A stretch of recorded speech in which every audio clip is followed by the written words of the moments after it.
Magandang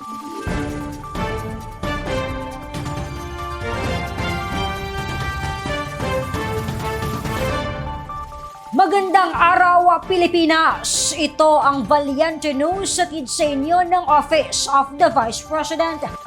Ipinasilip ng MTD beneficiaries mula sa probinsya ng Bukidnon ang kanilang diskarte upang pangalagaan at maparami ang kanilang mga alagang manok. Narito si Jera Gomez para sa karagdagang detalye. Inaasa ang maani ng 10 magnegosyo taday beneficiaries mula sa lungsod ng Malaybalay City ang produktong itlog mula sa kanilang poultry farm na matatagpuan sa loob ng 403rd Brigade sa probinsya ng Bukidnon. Pila na dapat ka bulan, sir, para mangitlog sila? Nasa mga 6 or 7.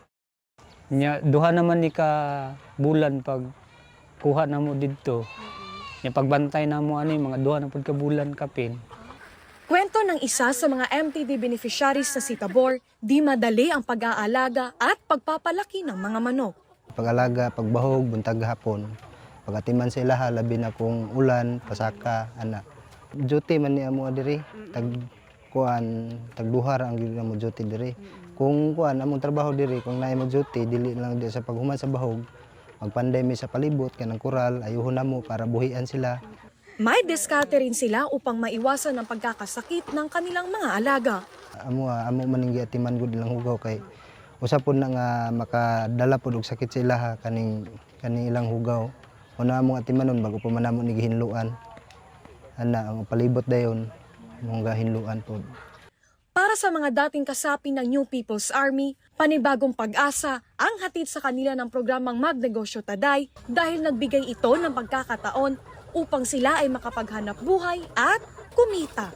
Mula rito sa Malaybalay City sa Bukidnon, ako po si Jera Gomez. Lahat para sa Diyos, bayan at pamilyang Pilipino. Valiente News. Former rebels na naging MTD beneficiaries, may mensahe para kay Inday Sara Duterte. Kubuo ang bilang ng mga individual na natulungan ng programa sa Southern Mindanao. Alamin sa susunod na episode.